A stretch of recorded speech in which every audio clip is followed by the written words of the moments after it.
ಇದೇ 9ರಂದು ಗಾರಂಪಳ್ಳಿ ಗ್ರಾಮದ ಸಮಸ್ಯೆ ಬಗೆಹರಿಸುವಂತೆ ಒತ್ತಾಯಿಸಿ ಗ್ರಾಮಸ್ಥರಿಂದ ಬೃಹತ್ ಪ್ರತಿಭಟನೆ ಹಮ್ಮಿಕೊಳ್ಳಲಾಗುವುದು ಎಂದು ಚಿಂಚೋಳಿ ತಾಲೂಕಿನ ಗಾರಂಪಳ್ಳಿ ಗ್ರಾಮ ಪಂಚಾಯತ್ ಸದಸ್ಯ ಬಸವರಾಜ ದೇಶಮುಖ್ ತಿಳಿಸಿದರು.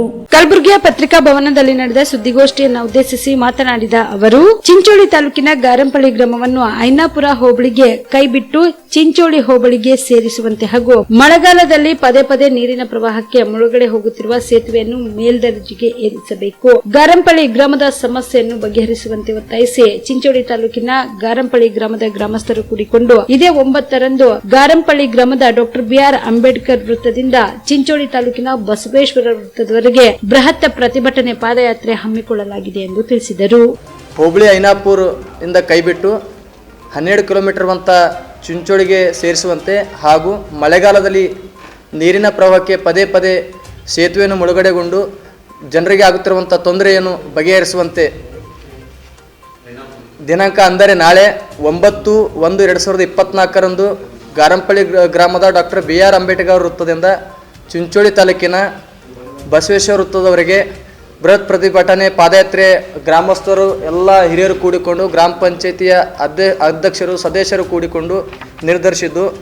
ಕಾರಣ ಭಾರತ ದೇಶದ ಅಭಿವೃದ್ಧಿಯತ್ತ ಹೆಜ್ಜೆ ಇಡಬೇಕಾದಂಥ ಸರ್ಕಾರಗಳು 77 ವರ್ಷ ದಾಪುಗಾಲಾಗ್ತಿದ್ದು ಗ್ರಾಮೀಣ ಅಭಿವೃದ್ಧಿಯತ್ತ ಕುಂಠಿತ ವಂಚನೆ ಮೂಲಭೂತ ಸೌಕರ್ಯಗಳಿಂದ ಸುಮಾರು 3000 ಅಧಿಕ ವಾಸಿಸುವಂಥ ಗಾರಂಪಳ್ಳಿ ಗ್ರಾಮಸ್ಥರ ಒಂದು ನರಕಾಯತನೆಯಾಗಿದೆ ಅಂತ ನಾವು ಹೇಳ್ತಾ ಇದ್ದೀವಿ. ಬಹುಶಃ ಅಂತಂದ್ರೆ ಜುಲೈ 22ನೇ ತಾರೀಕು ಜುಲೈ ಅಂದರೆ 2023ರಂದು ಇದೇ ಕಲಬುರಗಿ ಸಾರ್ವಜನಿಕ ಸರ್ಕಾರಿ ಆಸ್ಪತ್ರೆ ಕಲಬುರಗಿ ಅಲ್ಲಿ ಶ್ರೀಯುತ ಕಲ್ಲಪ್ಪ ಹೂಗರ್ ರವರ ಸಾವನ್ನಪ್ಪಿದಾಗ ಅಂತ್ಯಕ್ರಿಯೆಗೆಂದು ಗಾರಂಪಳ್ಳಿ ಗ್ರಾಮಕ್ಕೆ ಆಂಬುಲೆನ್ಸಲ್ಲಿ ಸಿಲುಕಿ ಒಂದು ನೀರಿನ ಪ್ರವಾಹಕ್ಕೆ ಸಿಲುಕಿದಾಗ ಪರದಾಡುವ ಸ್ಥಿತಿ ರಾಜ್ಯ ಮಟ್ಟದಲ್ಲಿ ವರದಿಯಾದರೂ ಕೂಡ ಆ ಸ್ಥಳಕ್ಕೆ ಜಿಲ್ಲಾಡಳಿತ ಇಲ್ಲಿವರೆಗೂ ಬಂದಿಲ್ಲ. ಭೇಟಿ ಕೊಟ್ಟು ಯಾವುದೇ ಒಂದು ಬೆಳೆ ಪರಿಹಾರ ಅಥವಾ ಅದು ಮುನ್ನೆಚ್ಚರಿಕೆ ಕ್ರಮವಾಗಿ ಯಾವುದೇ ಒಂದು ವ್ಯವಸ್ಥೆ ಮಾಡಿಲ್ಲ.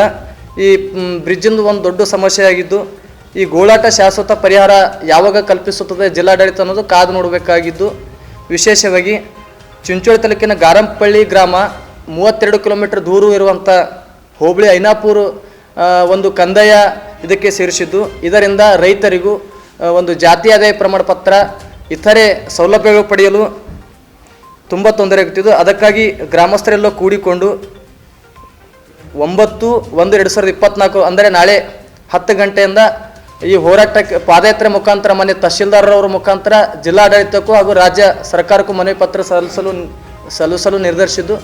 ಅದಕ್ಕಾಗಿ ಈ ಕೂಡಲೇ ಎಲ್ಲ ಬೇಡಿಕೆಗಳನ್ನು ಈಡೇರಿಸುವಂತೆ ನಾಳೆ ಬೆಳಗ್ಗೆ 10 ಗಂಟೆಗೆ ಒಂದು ಬೃಹತ್ ಪ್ರತಿಭಟನೆ ಪಾದಯಾತ್ರೆಯನ್ನು ನಾವು ಗ್ರಾಮಸ್ಥರು ಕೂಡಿಕೊಂಡು ನಿರ್ಧರಿಸಿದ್ದೇವೆ. ಅಮೃತ ಸ್ಪರ್ಶ ಮಲ್ಟಿ ಸ್ಪೆಷಾಲಿಟಿ ಆಸ್ಪತ್ರೆ ಕಲಬುರಗಿ. ಮೂಳೆ ನರರೋಗಕ್ಕೆ ಅಮೃತ ಸ್ಪರ್ಶ ಮದ್ದು. ಖ್ಯಾತ ವೈದ್ಯ ಪ್ರಶಾಂತ್ ಇಡಿ ಅವರ ಕಳೆದ 10 ವರ್ಷಗಳ ಸಾರ್ಥಕ ಸೇವೆ. ಖ್ಯಾತ ಅನುಭವಿ ವೈದ್ಯರ ತಂಡದಿಂದ ಚಿಕಿತ್ಸೆ. ಅಮೃತ ಸ್ಪರ್ಶ ಮಲ್ಟಿ ಸ್ಪೆಷಾಲಿಟಿ ಆಸ್ಪತ್ರೆಯಲ್ಲಿ ಸಿಗುವ ಸೌಲಭ್ಯಗಳು: ನ್ಯೂರೋ ಸರ್ಜರಿ 24x7, ಆರ್ಥೋ ಮತ್ತು ಟ್ರಾಮಾ ಕೇರ್, ಮಧುಮೇಹ, ಅಧಿಕ ರಕ್ತದೊತ್ತಡದ ಆರೈಕೆ, ಹೃದಯ ಮತ್ತು ಥೈರಾಯ್ಡ್ ಕೇರ್, 24x7 ಸ್ತ್ರೀ ರೋಗ ತಜ್ಞ ಮತ್ತು ಪ್ರಸೂತಿ ಆರೈಕೆ, COPD, asthma care, 24x7 NICU, neonatal care, ಸುಸಜ್ಜಿತ ಐಸಿಯು, ಪ್ರಮುಖ ಆಪರೇಷನ್ ಥಿಯೇಟರ್, 24x7 ಹೈಟೆಕ್ ಪ್ರಯೋಗಾಲಯ, 24x7 x ray, 24x7 pharmacy, deluxe ಕೊಠಡಿಗಳು, ಅಡ್ವಾನ್ಸ್ ಐಸಿಯು ಮತ್ತು ಅಡ್ವಾನ್ಸ್ ಓಟಿ ಸೆಟಪ್, ಅತ್ಯಾಧುನಿಕ ಸೌಲಭ್ಯವುಳ್ಳ ಕೆಸೊಲ್ಟಿ, 24x7 ಎಮರ್ಜೆನ್ಸಿ ಚಿಕಿತ್ಸೆ. ಹೆಚ್ಚಿನ ಮಾಹಿತಿಗಾಗಿ ಸಂಪರ್ಕಿಸಿ ಅಮೃತ ಸ್ಪರ್ಶ ಮಲ್ಟಿ ಸ್ಪೆಷಾಲಿಟಿ ಆಸ್ಪತ್ರೆ Kalaburagi, Biddapura colony, over bridge Kalaburagi. ಸಂಪರ್ಕಿಸಿ 6366662523.